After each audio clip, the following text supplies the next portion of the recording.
টাকা মানুষের জীবনে খুব মূল্যবান একটা জিনিস। সেটা থাকলে সবাই পরিচয় দেয়, আর না থাকলে আপনজনেরাও মুখ ফিরিয়ে নেয়। মানে একের ভিতর সব, মানে টাকার ভিতরেই সব। একটা কথা মনে রাখবেন, টাকার হাত ধরলে কারো পা ধরা লাগবে না। জীবনে টাকা থাকা খুবই দরকার। আসসালামু আলাইকুম সবাইকে, কাছে বা দূরে যে যেখান থেকে আমার আজকের ভিডিওটি দেখছেন, আশা করছি আল্লাহর রহমতে সবাই ভালো আছেন, সুস্থ আছেন, নিরাপদে আছেন। আলহামদুলিল্লাহ, আমরাও ভালো আছি। নতুন একটা ব্লগ ভিডিও দেখার জন্য সবাইকে ওয়েলকাম করছি। নতুন দিনে নতুন একটা ভিডিও শেয়ার করতে যাচ্ছি। আশা করছি আমার আজকের ভিডিওটি আপনাদের কাছে বরাবরের মতোই ভালো লাগবে। আর ভালো লাগলে ভিডিওটিতে আমার সাথে থাকার অনুরোধ রইল। যেসব আপুরা আমার ভিডিওগুলো পছন্দ করে দেখেন, ভিডিও শুরুতেই একটা অনুরোধ রইল, প্লিজ একটা লাইক দিয়ে ভিডিওটি দেখা শুরু করবেন। এতে করে আমার এই ভিডিওটি অনেকের কাছে খুব সহজে পৌঁছে যাবে।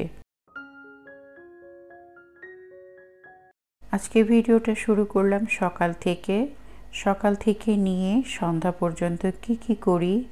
আর মার্কেটে গিয়েছিলাম, মার্কেটে যেয়ে কেনাকাটা করলাম, সব কিছু মিলিয়েই আমার আজকের ভিডিওটা সাজানো হয়েছে। আশা করছি পুরোটা ভিডিও জুড়ে আপনারা আমার সাথে থাকবেন। সকালে তো নাস্তা করে নিয়েছি, হালকা পাতলা নাস্তা করলাম। নাস্তা করে আপনাদের ভাইয়ের সাথে আমি আজকে মার্কেটে ঘুরে বেড়াচ্ছি।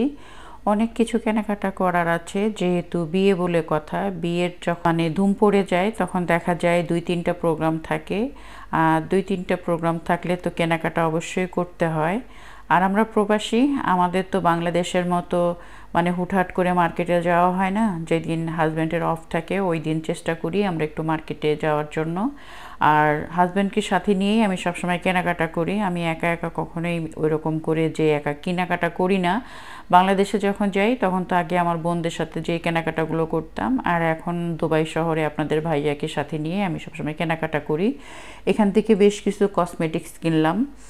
আর অনেক দিন পরেই কসমেটিক্স কেনা হলো। আমি আসলে কসমেটিক্স কিনি না, দেখা যায় আমার মেয়ে আমাকে গিফট করে, তা না হলে আমার বোনরা আমাকে গিফট করে। আমার নিজের থেকে কেনা হয় না।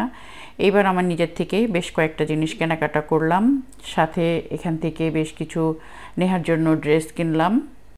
আর এখান থেকে যে ড্রেসগুলো আজকে কিনলাম, যেহেতু শীত পড়ে গিয়েছে, শীতের বেশ কিছু জিনিস কিনলাম এখান থেকে নেহার জন্য। আর বিয়ের জন্য তো আর এইগুলো পরা যাবে না, বিয়েতে তো একটু ঝলমলে ড্রেস পরতে হয়, একটু শাইনিং 3 পিস হলে বেশি ভালো লাগে। সেটা আমি অবশ্যই অনলাইন থেকে অর্ডার করেছি, আর সেটা আমি হাতে পেয়েও গিয়েছি। আজকে আপনাদের ভাইয়াকে নিয়ে আমি একটু সেইগুলো আজকে টেলারে গিয়েছিলাম দেওয়ার জন্য। তো এই যে মার্কেটে চলে এসেছি, থ্রি পিস মার্কেটে এসে দেখি অতটা মানুষ নেই।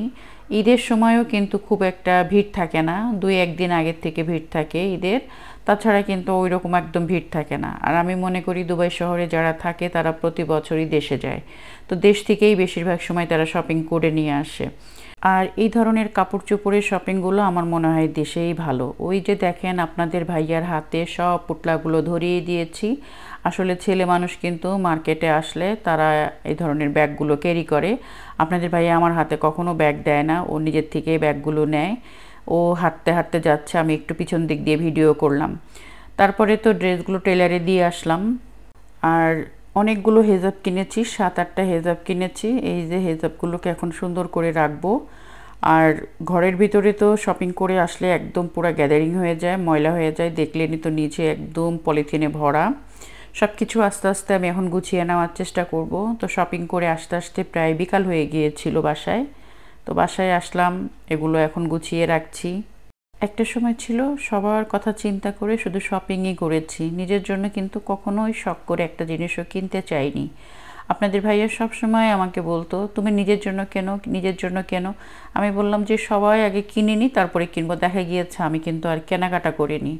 তো এখন নিজের জন্য একটু কেনাকাটা করা শুরু করেছি। আসলে মানুষের জন্য তো অনেক করেছি, এখন নিজের জন্য মনে মনে ভাবি একটু কিছু করি। তাছাড়া বাচ্চারাও বকাবকি করে যে নিজের কথা আগে চিন্তা করবা, জীবনে অনেক মানুষের কথা চিন্তা করেছো, এখন একটু নিজের কথা চিন্তা করো। আর জিনিসপত্র তো আর ফিরি কেউ দেয় না, টাকা ছাড়া কোনো কিছুই হয় না পৃথিবীতে। যার টাকা আছে তার সব আছে, যার কাছে কোনো পয়সা নাই, টাকা নাই, তার জীবনে কোনো বন্ধু নাই, তার জীবনে কোনো আপন মানুষ নাই। সামনাসামনি আপন আপন সাজা মানুষদের ভিতর ভিতর পর হয়ে যাওয়াটা দেখেছি। একান্ত আত্মার বন্ধুদের চোখের পলকেই শত্রু হয়ে যাওয়া দেখেছি। তারপর পরম আত্মীয় স্বজনদের বিশ্বাসঘাতকতা, ওটাও দেখা শেষ। এখন হাতে গোনা কিছু মানুষ ছাড়া কাউকেই আর আপন মনে হয় না। আসলে মানুষ দেখেছি আমি, কিন্তু আজও চিনতে শিখিনি। এই যে আজকে যে 7টা হিজাব কিনে নিয়ে এসেছি, এর ভেতর থেকেই কিন্তু 2টা ড্রেস আছে, যার সাথে ম্যাচিং করে আমি 4টা হিজাব কিনেছি। কারণ আমার কাছে কেন যেন মনে হচ্ছিল ভিতরে যে একটু হালকা কাজ করা আছে, কাজ করার সাথে ম্যাচিং করে একটা হিজাব নিয়েছি, আর ড্রেসের সাথে হিজাব মানে বডির সাথে মানে ম্যাচিং করে একটা হিজাব নিয়েছি। এইভাবে করে আমার 7টা হিজাব আজকে কেনা হয়ে গিয়েছে। আর এখন তো মাশাআল্লাহ, আগে যখন 3 পিস পরতাম তখন তো আমার 3 পিসের প্রচুর কালেকশন, শাড়ি যখন পরেছি তখন শাড়ির প্রচুর কালেকশন। এখন আমি যেহেতু হেজাব করি, যখনই মার্কেটে যাই 1টা 2টা 5টা 6টা 7টা এরকম করে হেজাব কিনে নিয়ে আসি। এই যে ঝুড়িগুলো আছে, এই ঝুড়ির ভিতরেই রাখছি, কারণ আমার রাখার কোনো জায়গা নাই। যার যত বেশি জায়গা থাকে তার জায়গার অভাবটা বেশি থাকে। এই যে আমি এখন এইরকম ঝুড়িগুলো কিনে নিয়েছি, এর ভিতরেই হেজাবগুলো রেখে দিই। আর বিকালে বাসায় এসে আপনাদের ভাইয়ার ক্ষুধা লেগে গিয়েছে, তো আমি ঝটপট একটু নুডলস রান্না করে আর চিকেন ফ্রাই করে চা করে দিয়ে দিয়েছি। আর রাতে আজকে খুব মজার একটা খাবার তৈরি করেছিলাম, সেটা আপনাদের সাথে শেয়ার করব। অনেক দিন পরে করলাম। আসলে এই ধরনের খাবারগুলো খেতে মজা, কিন্তু করতে খুবই কষ্ট। রাতে আমি আবার একটু পরের দিনের দুপুরবেলার জন্য একটু মানে রান্নাও করে নিচ্ছি, এখানে করলা ভাজি করে নিচ্ছি। আর এইভাবে করলাটা ভাজি করলে বাসার সবাই খুব পছন্দ করে। আপনাদের ভাইয়া তো খুবই পছন্দ করে ড্রাই করলা ভাজি। আর এটা আমি চিংড়ি মাছ দিয়ে করব। অনেক বেশি করে পেঁয়াজ আর চিংড়ি মাছ দিয়ে করলাটা ভাজি করে নিচ্ছি। একটা মানুষের ভাগ্য ততবার পরিবর্তন হয় যতবার সে মহান আল্লাহ তাআলার শুকরিয়া আদায় করে।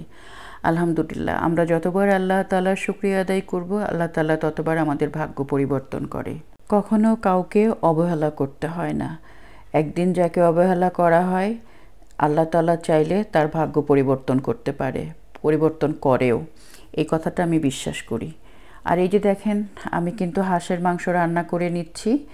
এখানে আমি আস্ত রসুন দিয়েছি, আর এটা হচ্ছে দেশি হাঁস।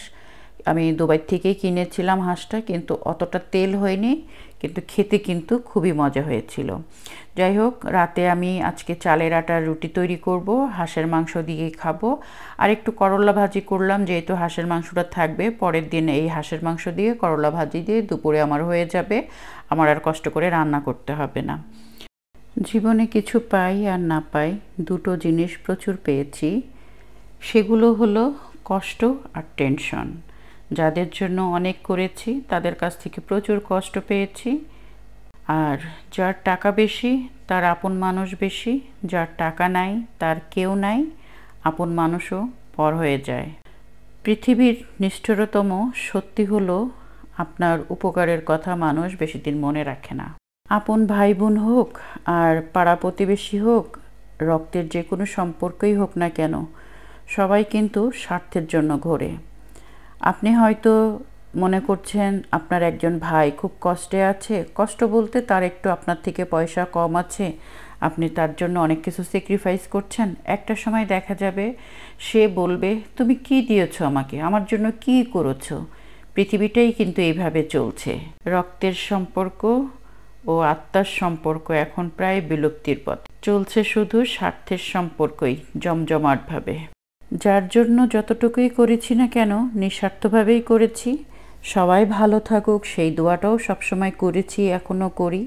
তবে নিজের ভালো থাকার কথা কাউকে জানাতে অনেক বেশি ভয় পাই, কারণ ওই যে নজর খুব খারাপ জিনিস। সবার জন্য করলাম, নিজের জন্য তো কিছু করতে হয়। এখন যদি নিজে একটু ভালো খাই, ভালো পড়ি, সেটাও কিন্তু দেখাতেও অনেক ভয় লাগে। আর আমি যেহেতু ব্লগিং করি, আপনাদের মাঝে আমার অনেক কিছু শেয়ার করি, সেটাও শেয়ার করতে পারি না মন খুলে। কারণ আপনাদের ভাইয়া সবসময় বলে, কার মনে কী আছে বলা যায় না, তুমি যতটুকু দেখানোর দেখাও, বেশি কিছু দেখাতে যেও না। যাই হোক, এই যে রাতে আমরা ডিনার করছি, হাঁসের মাংসটা রান্না করে নিয়েছিলাম আর চালের রুটি বানিয়েছিলাম। রাতের ডিনারটাও আপনাদের সাথে একটু শেয়ার করলাম।